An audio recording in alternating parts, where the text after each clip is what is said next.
하나님의 택하신 백성이라는 제목으로 하나님 말씀 나누도록 하겠습니다. 구원이란 다른 말로 표현하자면 선택이라고 볼 수 있습니다. 우리는 하나님께 선택을 받았기에 구원받았습니다. 그렇다면 여러분들에게 구원받았다 혹은 이 선택받았다라는 말이 어떠한 의미로 다가오십니까? 혹시 이 구원이라는 단어가 그저 먼 미래의 일처럼 느껴지십니까? 우리가 죽어서 천국을 가는 것 혹은 예수님께서 다시 오실 때 우리가 부활체를 입고 새 하늘과 새 땅에 사는 것, 이것만을 구원이라 생각하십니까? 물론 이것이 구원에서 누릴 수 있는 최고의 영광입니다. 그러나 구원이란 우리가 살아가는 현재와 전혀 동떨어진 것이 아닙니다. 지금 우리에게 영향을 끼치며 우리가 이 생에서 누릴 수 있는 최고의 축복이 바로 구원입니다. 그러한 구원의 모습이 오늘 말씀에서도 강하게 나타납니다. 12절은 여호와를 자기 하나님으로 삼은 나라 곧 하나님의 기업으로 선택된 백성은 복이 있도다, 이렇게 나옵니다. 저자는 하나님이 우리를 자기 백성으로 삼으신 이를 찬양하라고 말합니다. 저자는 이미 시편 33편 6절에서 이 세상을 만드신 하나님에 대해 찬양한 바 있습니다. 그런데 이 천지를 아름답게 창조하시고 자기 계획대로 운영하시는 하나님이 우리를 자기의 백성으로 삼은 것입니다. 하나님은 어떻게 이스라엘의 하나님이 되셨습니까?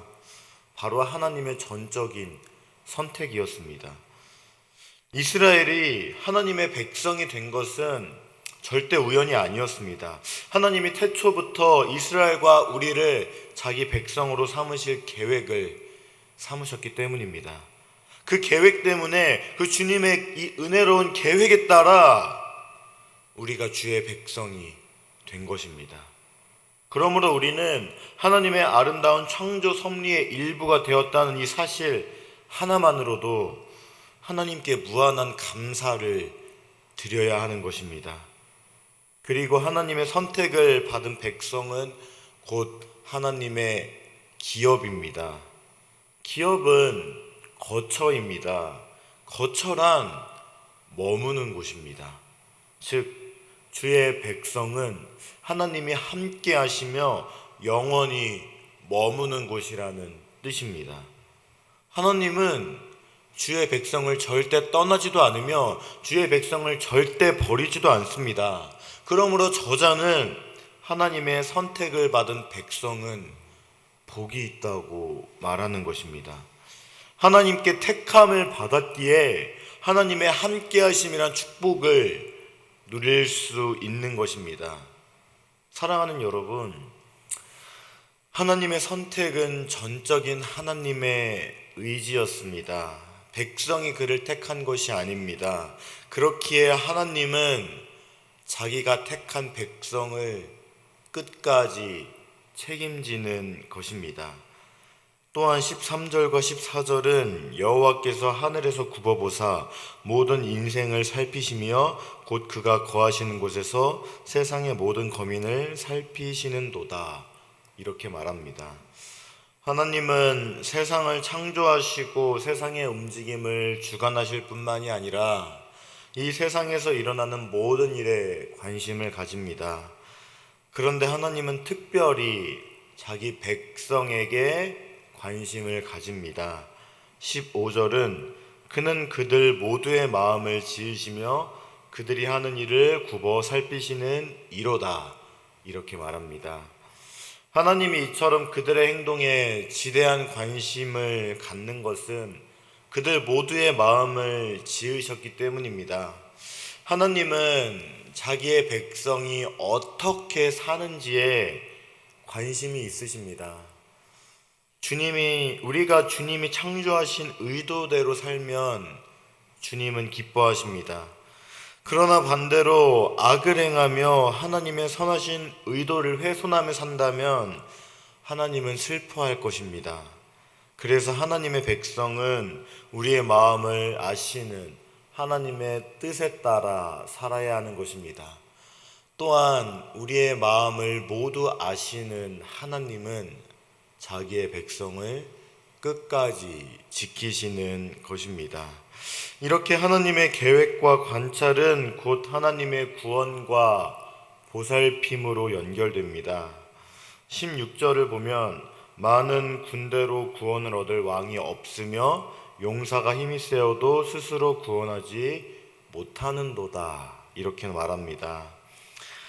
태초에 하나님이 계획하신 대로 세상이 진행된다면 아무리 많고 유능한 군사를 가진 왕이라 할지라도 스스로 자기 목숨을 구원할 능력조차 없습니다. 16절에 나타난 군사력은 비단 세상의 군사력을 말하는 것이 아니라 세상과 인간의 모든 능력과 노력을 상징합니다. 하나님의 계획에 왕의 구원이 포함되지 않다면 절대 이루어지지 않을 것입니다. 그러므로 수많은 군마와 군대는 구원할 능력이 없으므로 헛될 뿐입니다. 사람이 구원에 이르려면 자기가 가진 것을 의지하지 않고 하나님을 의지해야 할 것입니다. 하나님이 허락하지 않으신다면 모든 것이 헛되기 때문입니다. 반면에 하나님은 자기 백성을 철저하게 보호하시는 분입니다.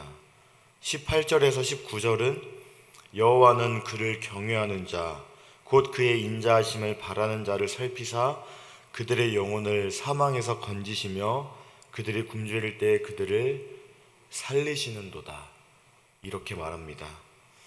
세상을 아름답게 창조하시고 선하게 운영하시는 하나님이 자기 백성이 고통당하는 것을 모른 척 하실 리가 없습니다. 그러므로 하나님은 그들의 영혼을 사망에서 건지시고 그들이 굶주릴 때 살리십니다. 이같이 놀라운 하나님의 구원과 보살핌은 세상 왕들이 거느린 군대가 아무런 힘이 없다는 것과 대조되고 있습니다.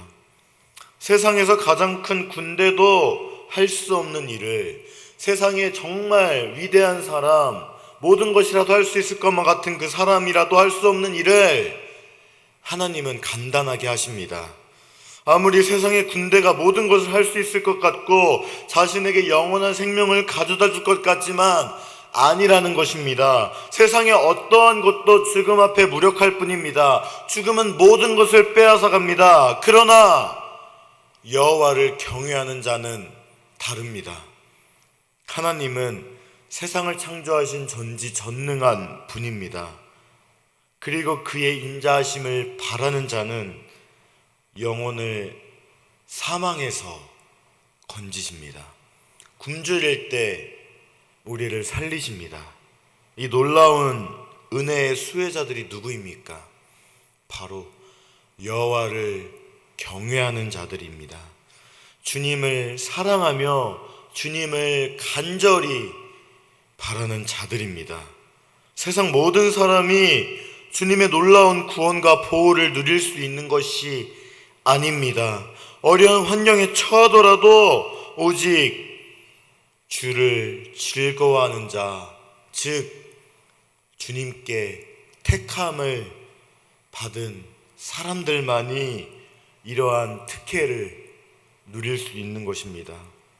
그러므로 하나님의 백성은 하나님의 보호하심을 누릴 수 있는 것입니다.